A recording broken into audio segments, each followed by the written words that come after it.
Heat wave. आज इस बढ़ती गर्मी का सामना हम सभी कर रहे हैं। रोज हमें किसी न किसी न्यूज़ में, न्यूज़पेपर में हीट वेव के बारे में सुनने को, देखने को मिलता है। हीट आज इस कदर बढ़ा हुआ है कि साउदर्न इंडिया, जहां टेम्परेचर कभी बहुत ही कम रहा करता था, आज वहां का टेम्परेचर भी 40 डिग्री के आसपास घूम रहा है। आईएमडी के डायरेक्टर जनरल मृत्युंजय महापात्रा ने एक स्टेटमेंट में कहा कि इस बार काफ़ी स्टेट्स को अबव नॉर्मल टेम्परेचर फेस करना पड़ेगा अप्रैल से जून के बीच में। साथ ही उन्होंने ये भी कहा कि हीट की इंटेंसिटी इस बार ज़्यादा होगी मई से जून के बीच में, खासकर सेंट्रल इंडिया के लिए। एक स्टडी के तहत हमें ये पता चला कि हीट से वुमेन्स ज़्यादा वल्नरेबल हैं मेंस के कंपैरिजन में। एक तरफ जहां मेंस मोर्टेलिटी रेट में कमी आई है, 2000 से 2010 में 23.11% थी, जो कि 2010 से 19 में 18.1% हो गई। तो वहीं वुमेन्स मोर्टेलिटी रेट बढ़ता हुआ दिखा हमें। 2000 से लेकर 2010 में 4.63% था, जो कि बढ़कर 9.8% हो गया 2010 से 2019 में। मैकेंजी सस्टेनेबिलिटी रिपोर्ट में कहा गया है कि इंडिया में 20 करोड़ लोग हीट वेव के शिकार हो सकते हैं। वहीं फैक्ट के अकॉर्डिंग 2030 तक हीट वेव से प्रोडक्टिविटी में जीडीपी पर 2.5 से 4.5% का इम्पैक्ट होगा, यानी कि पूरे $126 बिलियन हर साल।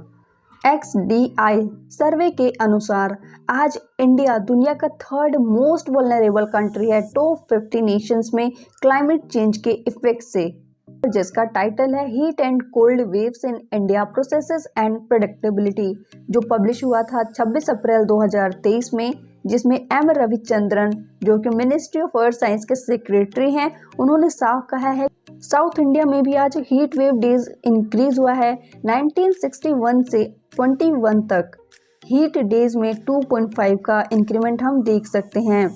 हीट वेव तब आती है जब हीट अपने एवरेज नॉर्मल टेम्परेचर से 4.5 डिग्री सेल्सियस ज़्यादा होता है या फिर 6 डिग्री सेल्सियस ज़्यादा होता है, तो सीवियर हीट वेव इसे कहा जाता है। एसी हमें कुछ पल की ठंडक ज़रूर दे सकता है, लेकिन एसी असल में गर्मी बढ़ाने में मदद करता है, क्योंकि एसी बिजली पर चलता है और इंडिया में इलेक्ट्रिसिटी की ज़्यादा नीड्स थर्मल पावर प्लांट से पूरी की जाती है कोल्स को जलाकर। कोल को जलाने से CO2 ज़्यादा मात्रा में रिलीज़ होता है। CO2 जितनी ज़्यादा रिलीज़ होती है, एनवायरनमेंट उतना ही गर्म होता जाता है, क्योंकि CO2 एक ग्रीन हाउस गैस कंपोनेंट है जो कि हीट को अपने अंदर एब्जॉर्ब कर लेता है और इससे एनवायरनमेंट गर्म हो जाता है। CO2 यानी कार्बन डाइऑक्साइड, जो कि सबसे ज़्यादा कोल, पेट्रोल, डीजल जैसे फॉसिल फ्यूल्स के इस्तेमाल से बढ़ती है। हीट वेव बढ़ने का एक कारण डिप्लीशन इन वेजिटेशन कवर भी है, जो कि कम होता जा रहा है। स्टडी में पाया गया कि वेजिटेशन कवर जहां ज़्यादा था वहां 5 से 10 डिग्री टेम्परेचर कम था, लेकिन जहां वेजिटेशन ना के बराबर है वहां लगभग 10 डिग्री के आसपास टेम्परेचर ज़्यादा बढ़ा हुआ था। आज कांच की ये बड़ी बड़ी बिल्डिंग्स भी हीट वेव को बढ़ावा दे रही हैं।